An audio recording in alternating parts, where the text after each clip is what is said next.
I always thought marriage was built on trust. That's how I lived my life with Amanda, my wife of 8 years. She had a quick wit and a sharp tongue, which I used to admire. She wasn't afraid to fight for what she wanted. But what I didn't realize was that Amanda also fought for things she didn't deserve. It started small, like all betrayals do. A shift in her behavior, subtle at first. She had hired an assistant about 6 months ago, a man named Daniel. I didn't think much of it at first, but what threw me was how easily she admitted he was her ex-boyfriend when I asked her one night. "Oh, you wouldn't believe it," she had said with a sly grin. "I hired Daniel. Remember him? It's purely professional, though." I laughed it off, trusting her. But soon, it became clearer that her version of professional meant something else entirely.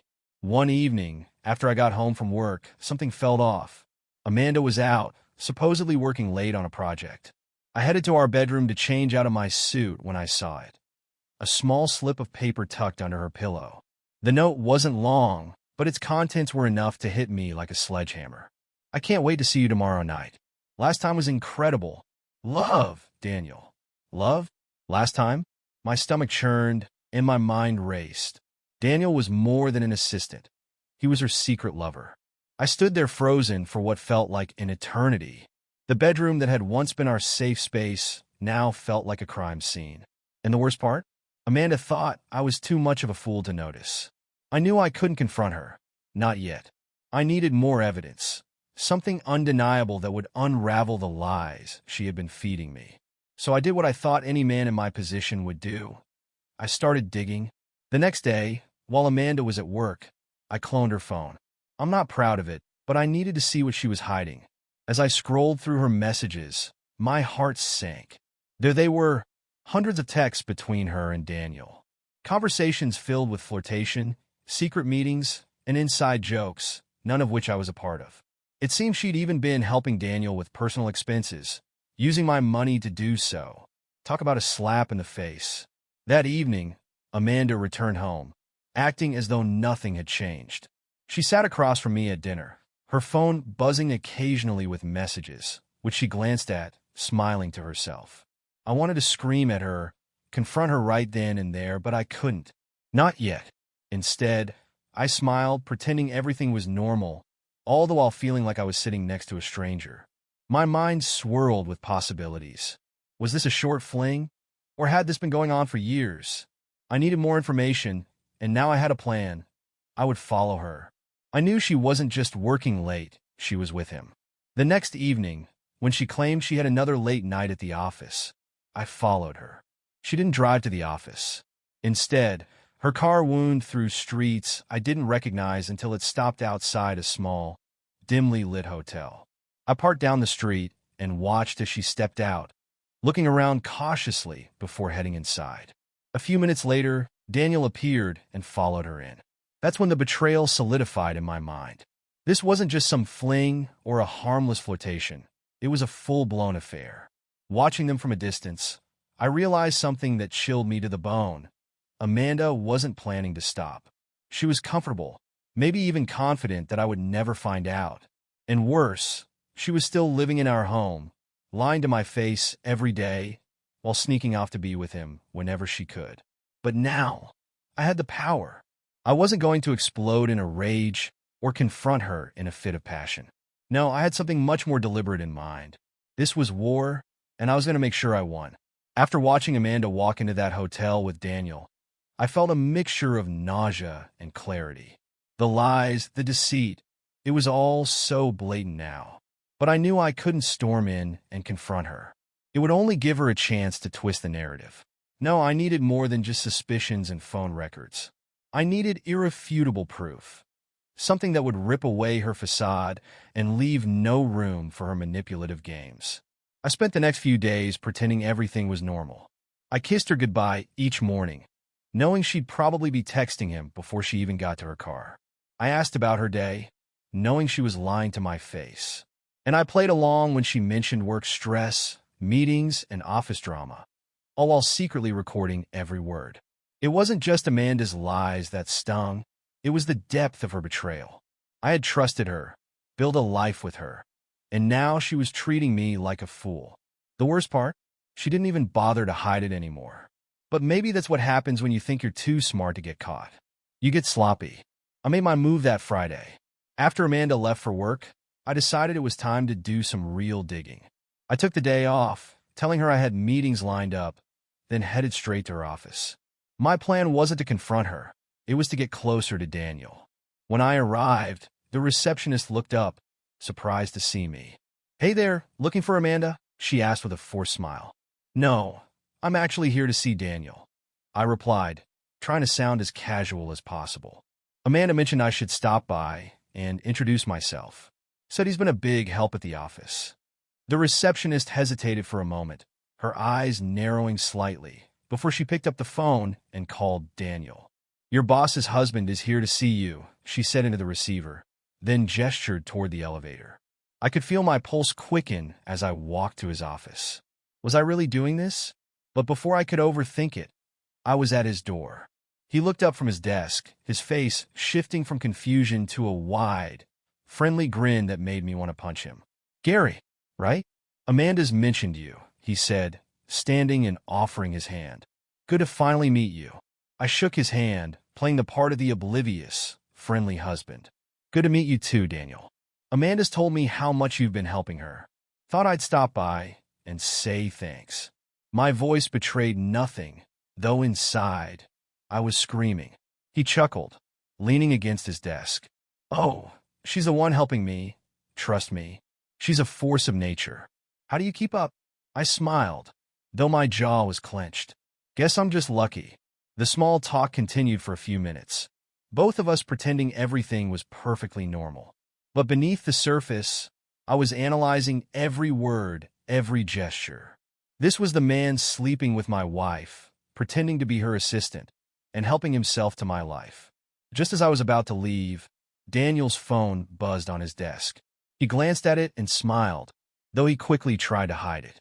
Amanda, no doubt. I could feel the rage bubbling beneath my calm exterior, but I kept it together. "Got a busy day ahead?" I asked, gesturing toward his phone. "Oh, you know how it is," he replied, quickly putting the phone face down. "Always something going on." "Yeah, I get it." "Well, I won't keep you." I turned to leave, but then paused at the door. "Hey, one last thing. Amanda's been working late a lot lately. I hope she's not overworking herself too much." He hesitated for just a second, barely noticeable, but enough for me to catch it. "Oh, she's fine," he said quickly. "We just had some tight deadlines. Nothing she can't handle." I nodded, pretending to buy it, then left. As I walked back to my car, I felt a twisted sense of satisfaction. That slight hesitation. He knew I was onto something. But more importantly, I now had access to his office. I'd slipped a small voice recorder under his desk when he wasn't looking, hidden behind a stack of files. It was risky, but I needed something more concrete. That night, I waited for Amanda to come home. She arrived late, of course, claiming there had been some last-minute work to finish up. I smiled and nodded, the perfect picture of a supportive husband, while my mind raced ahead to my plan. When she fell asleep, I quietly slipped out of bed and retrieved her phone, checking it for any new messages. Sure enough, there were more from Daniel. I scrolled through them, feeling a sick sort of validation as I read their flirty exchanges. But there was something else that caught my eye, a mention of a weekend trip. "You still good for this weekend?" Daniel had asked. "Of course," Amanda had replied. "Told him I'm going to a work conference. He has no idea. Can't wait to see you." A work conference? She was really going that far to cover her tracks. The brazenness of it almost impressed me. Almost. But now I knew exactly when she planned to meet him again. I spent the next few days gathering everything I needed. I retrieved the voice recording from Daniel's office, which confirmed everything. Conversations between him and Amanda about their affair, about how much she enjoyed sneaking around, and even about how she didn't think I'd ever find out. But she was wrong. The weekend came, and Amanda left as expected, suitcase in hand, telling me she'd be gone until Monday for her conference. I smiled, kissed her goodbye, and told her to have a great time. Little did she know, I had already booked a room at the same hotel.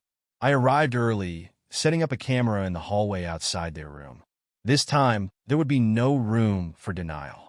I would have the proof I needed to expose her lies and destroy the web of deceit she'd spun around me. But I wasn't done yet. Not by a long shot. The weekend was finally here.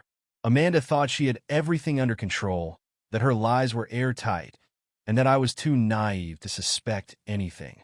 But this time, I was the one pulling the strings. After Amanda left for her work conference, I waited a few hours to avoid raising suspicion. Then I grabbed my bag and headed out, double-checking that the camera I had set up in the hallway outside their hotel room was functioning perfectly. I wasn't going to confront them just yet. That would come later. First, I needed to gather as much incriminating evidence as possible. Every piece of deceit she had spun would be her undoing. As I approached the hotel, my mind raced. What would I find? How far had things gone? I wasn't sure if I wanted to see the truth, but I knew it was necessary. I had come too far to back out now. I checked into my room, just a few doors down from Amanda and Daniel's. The hotel lobby was practically empty, the perfect setting for discreet surveillance. After making sure everything was in place, I sat in the room with my laptop, watching the live feed from the hallway camera. Sure enough, Amanda and Daniel arrived together about an hour later, laughing as if they didn't have a care in the world. She was dressed in casual clothes, nothing that screamed business conference, and her smile was brighter than anything I had seen in months. It was a look I thought had faded from our marriage. Turns out she'd just been saving it for someone else.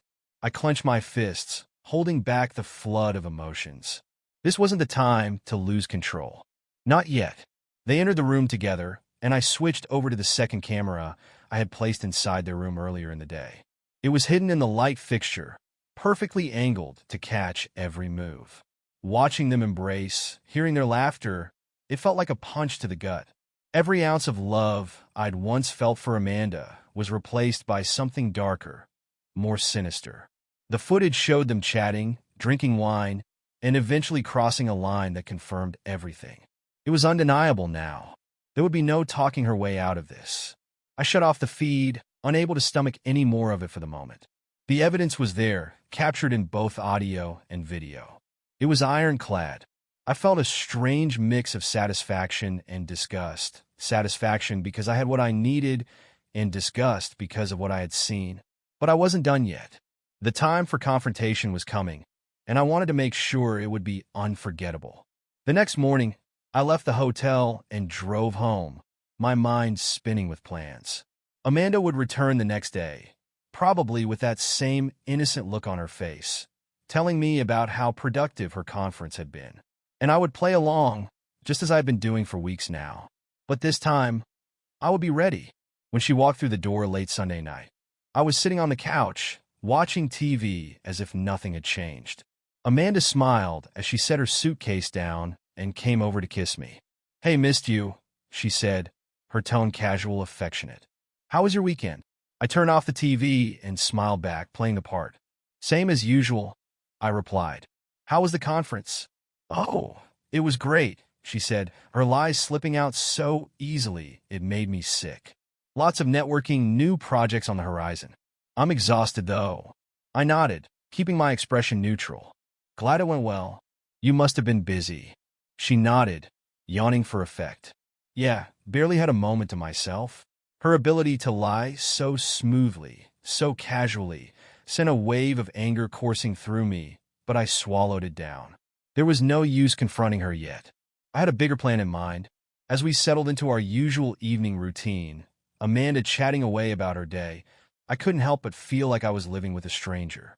How many more lies had she told me over the years? How long had this affair really been going on? I wanted answers, but more than that, I wanted her to feel the sting of betrayal, just like I had. Over the next few days, I continued gathering evidence. I had the video and audio from the hotel, but I also started collecting screenshots of her text messages, emails, and anything else I could find that would prove her infidelity. I needed a complete arsenal, something she couldn't wiggle out of no matter how hard she tried. Then I called our lawyer. I wasn't planning on an amicable divorce. No, Amanda had taken too much from me for this to end quietly. I wanted everything exposed. The lawyer laid out my options, explaining the steps I could take to ensure that Amanda's affair and the financial support she had been giving Daniel behind my back were all brought to light in court. It would be messy, no doubt, but that was exactly what I wanted. A few days later, Amanda came home from work, her phone buzzing as usual. She glanced at it, smiled to herself, and slipped it back in her bag, probably thinking I hadn't noticed. But I noticed everything now. I'd been waiting for the right moment to drop the bomb, and that moment had finally come. "Hey, Amanda," I called out from the kitchen as she walked past me toward the bedroom. "Yeah," she replied, pausing at the door. "Can we talk for a minute?" She hesitated, her smile faltering just a little. "Sure, what's up?" I motioned for her to sit down at the kitchen table. She looked puzzled, but sat down across from me, clearly trying to gauge the mood. "I've been doing some thinking lately," I began, keeping my tone calm. "About us. About our marriage." Amanda's face softened, and she gave me the concerned, caring look she had perfected over the years. "What's on your mind?" she asked gently, leaning in slightly.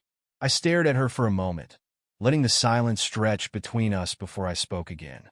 "I know." Her expression shifted slightly, but she recovered quickly. "Know what?"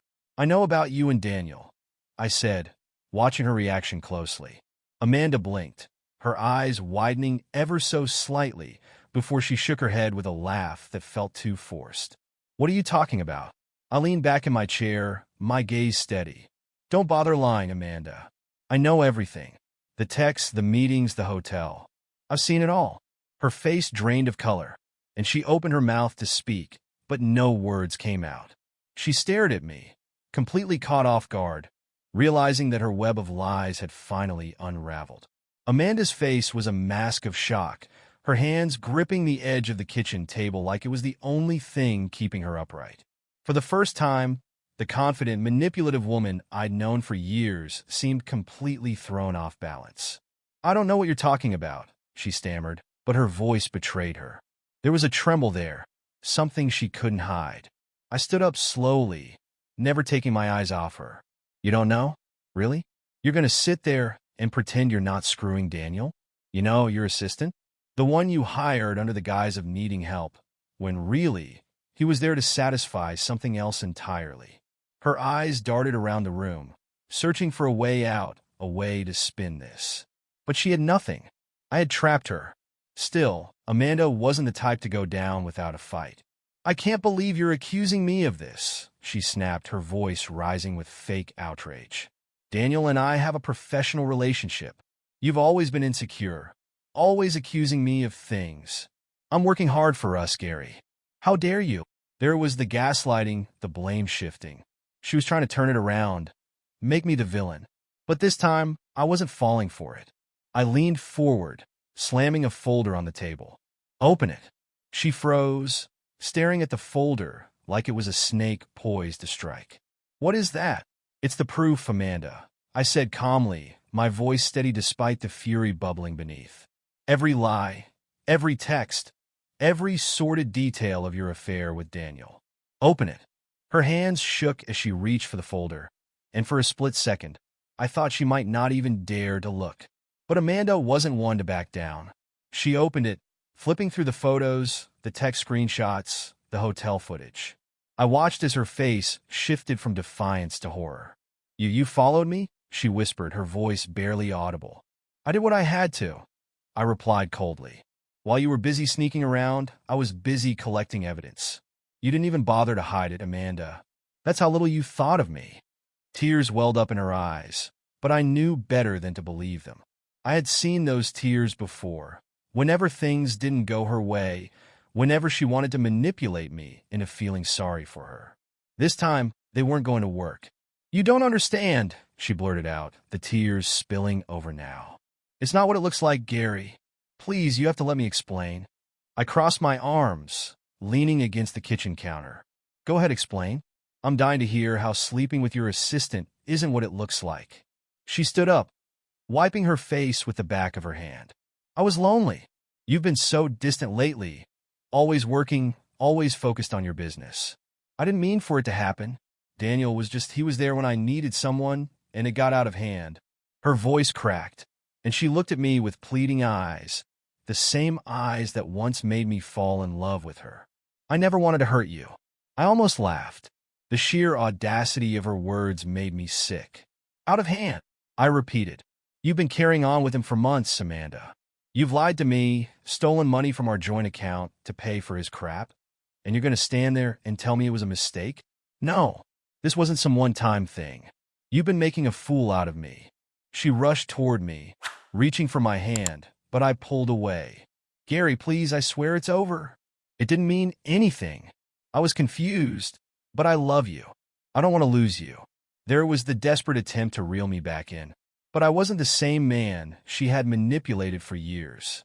I had seen too much, felt too much of the betrayal to ever fall for her lies again. I'm done, Amanda, I said, my voice hard and final. I don't care what you want anymore.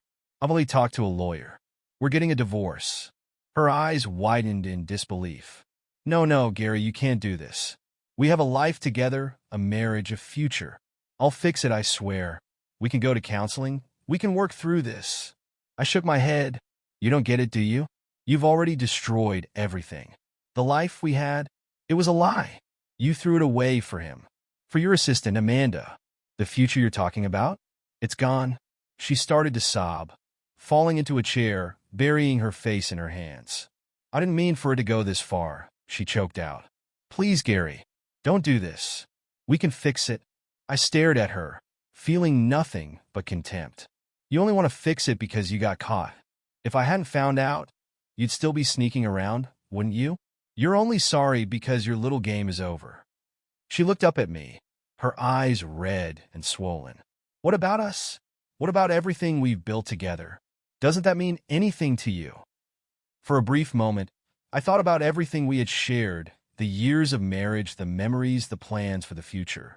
But then I remembered the lies, the betrayal, and the look on her face when she thought she had me fooled. No, Amanda, I said quietly.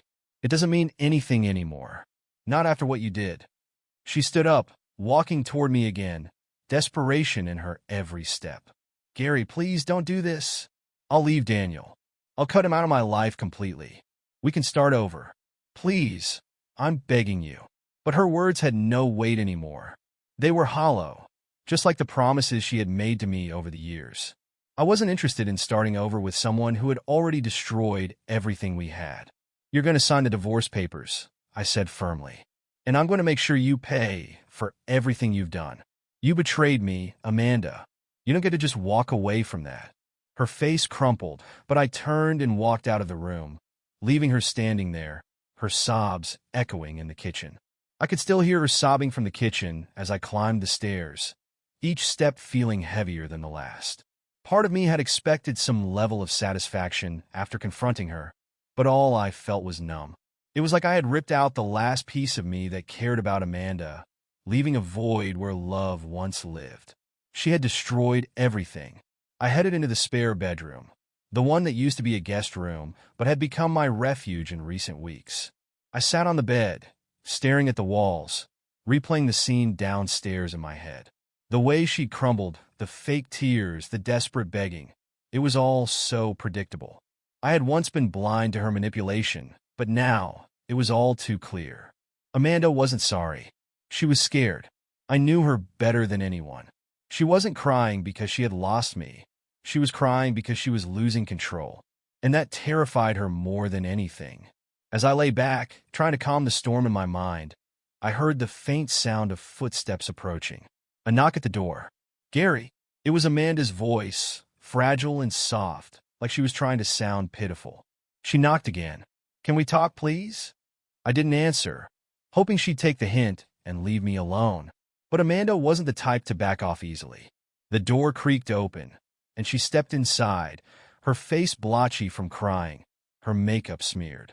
She looked like a mess, and for once, she wasn't trying to hide it. Gary, please. I can't leave things like this, she whispered, her voice shaking. We can't leave it like this. I sat up, glaring at her. Amanda, I've already told you what's going to happen. There's nothing left to talk about. She came closer, standing in the middle of the room, her hands wringing together nervously. No, you don't understand. I can't lose you. I can't lose this life. There was, not me, but the life, the comfort, the stability, the money. I wasn't blind to the fact that Amanda enjoyed the life we had built. She'd never struggled for anything. But now that she had risked everything for her affair with Daniel, She realized how precarious her situation had become. "I know what you're thinking," she said, her voice trembling as she sat down at the edge of the bed, close enough for me to smell the faint traces of her perfume. "But I swear I'll make it right. I'll quit my job. I'll cut Daniel out. I'll do whatever it takes. Just don't leave me." I scoffed, unable to hide the disgust in my voice. "You really think it's that simple? You can just erase everything you've done, and we go back to how things were?" She wiped at her tears, shaking her head. "No, I know it's not simple. I know I hurt you. But we've been through so much together. This doesn't have to be the end." I stood up, moving away from her. "It's already over, Amanda. The only reason you're scrambling like this is because you've been caught. You're afraid of losing the life you built on lies." She stood up quickly, reaching for my arm. "That's not true. Gary, I love you. I've always loved you.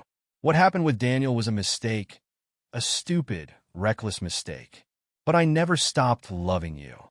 Her touch sent a shiver through me, but not the kind it used to. It was cold, hollow. "You don't love me, Amanda. You love having someone to manipulate. You love control, and right now, you don't have any." Her eyes widened at my words, and I could see the wheels turning in her mind. I had never spoken to her like this before, direct, unflinching. She wasn't used to it. She wasn't used to me seeing through her. "Gary, I'm begging you," she said, her voice rising in desperation. "We don't have to throw everything away. I'll prove to you I can change. I'll be the wife you deserve. Please, don't walk away from us." The look on her face was almost enough to convince me she was genuine. Almost. But I knew better now. Amanda didn't beg unless she was scared. She was terrified of what she stood to lose. Not me, not our marriage, but her comfort, her stability. I stepped toward her, staring down in her pleading eyes. "You're right, Amanda. We don't have to throw everything away. But I'm not going to stay here pretending like you didn't rip our marriage apart. This isn't fixable. It's done. You'll sign the divorce papers, and you'll walk away with what little dignity you have left." She recoiled like I had slapped her, and for the first time, I saw something new in her eyes. It wasn't sorrow or regret. It was rage. "You think you can just throw me away like I'm nothing?" She spat, her voice shaking with fury now. "After everything I've done for you? You think you're going to walk away from this unscathed?" I smiled grimly. "I already have all the evidence I need, Amanda. You're the one who's going to lose. The affair, the money you funneled to Daniel. I have everything. You think you're the only one who can play dirty." She looked like she wanted to scream, but she stopped herself, forcing her face back into that mask of sadness. "I didn't want it to come to this," she whispered, backing away. "But if you want to fight, Gary, I'll fight. I won't go down without taking you with me." There was the real Amanda, the one who could flip from tears to threats in the blink of an eye. I had been waiting for this side of her to show. "Do what you have to do," I said, my voice low and steady. "But just know, I'm ready for whatever you throw at me. You're not going to win this time." She stood there, glaring at me for a few more seconds before turning on her heel and storming out of the room. I heard her footsteps pounding down the stairs, followed by the sound of the front door slamming shut. The moment she left, I felt a strange sense of relief wash over me. For the first time in months, I felt in control of my life again. The mask had slipped, and now I knew exactly what I was dealing with. Amanda was going to fight me every step of the way, but I was prepared. The next few days passed in a blur of tension. Amanda and I barely spoke, exchanging only cold, formal words when necessary. She spent more time out of the house, probably with Daniel, though I didn't care anymore. The divorce papers were ready, and my lawyer was confident we had enough evidence to ensure Amanda would walk away with little more than her personal belongings. Then came the moment I had been waiting for. Amanda made her move. It was a Saturday morning when I received a call from my lawyer. He was calm, but the news wasn't good. "Gary, we got a problem," he said. "Amanda's lawyer has filed for temporary spousal support, claiming that you've been emotionally abusive and that she's financially dependent on you." I had to laugh at the irony of it. Amanda, playing the victim. "Of course. We're going to fight this," my lawyer assured me. "But it's clear Amanda's not going to back down easily. She's playing dirty." I hung up the phone, feeling that familiar rage bubbling back up. She was trying to paint me as the bad guy, as the abuser. Typical Amanda. When cornered, she always found a way to flip the narrative. But this time, she had miscalculated. I spent the rest of the day preparing, reviewing the mountain of evidence I had gathered. I wasn't going to let her take control of the story. Not this time. When Amanda came home later that evening, she barely looked at me as she walked past, her face set in cold determination. But I wasn't fazed. I knew what she was up to, and I was ready. "Hope you had a productive day," I said, my voice dripping with sarcasm. She paused at the bottom of the stairs, glancing over her shoulder with a smirk. "You have no idea," she replied, her tone sharp. "Let's see who comes out on top, shall we?" As she disappeared up the stairs, I smiled to myself. She thought she had me where she wanted me, but she didn't realize I had already won. The next phase of this war was about to begin, and I wasn't going to stop until Amanda's entire world came crashing down. Amanda thought she could play me, twisting the narrative with her lies and manipulation. She was always so sure of herself, convinced she could cry her way out of anything. But she had no idea what I had prepared. When she filed for temporary spousal support, claiming emotional abuse, I knew she was going to fight dirty. What she didn't know was that I was ready for her. Monday morning, we headed to court. Amanda arrived in her sleek black dress, playing the role of the innocent wife who had been wronged. Her lawyer went first, painting me as the cold, distant husband who had driven her into Daniel's arms. They claimed Amanda had no choice, that she was trapped in a toxic marriage. I listened in silence, my anger simmering, but I kept my composure. When it was Brian's turn, he wasted no time laying out the evidence. The text messages between Amanda and Daniel, the hotel footage, and the financial records showing how Amanda had funneled money from our accounts into Daniel's business were all presented. The courtroom was dead silent. Amanda's confidence crumbled as the truth came out, and for the first time, I saw real fear in her eyes. But the final blow came when Brian revealed that Amanda had not only been cheating on me, but using our joint funds to support Daniel's business ventures. The judge's face hardened as he reviewed the evidence, and Amanda's lawyer scrambled, completely unprepared for what we had brought to the table. "Mrs. Mitchell," the judge said sternly, "you've not only betrayed your husband, but defrauded him. Your claims of emotional abuse are unfounded, and this court cannot support your request for spousal support." Amanda looked pale, her eyes darting around the room, desperate for an escape. But there was none. The judge ordered her to repay the money she had taken from our accounts and dismissed all her claims. She would walk away with far less than she ever imagined. As we left the courthouse, Amanda stormed out, her face twisted in rage. She didn't even look at me. It was over, and she knew it. That night, Amanda came home late, her steps heavy. She stood in the doorway, defeated. "I didn't mean for things to end up like this," she whispered. I didn't even look at her. "It's over, Amanda." For a moment, she just stood there, waiting for me to offer her some kind of forgiveness. But I had nothing left for her. She had taken everything, and now she had to live with the consequences. As she disappeared upstairs, I sat in the silence of our house, finally free of her lies, her manipulation, and her betrayal.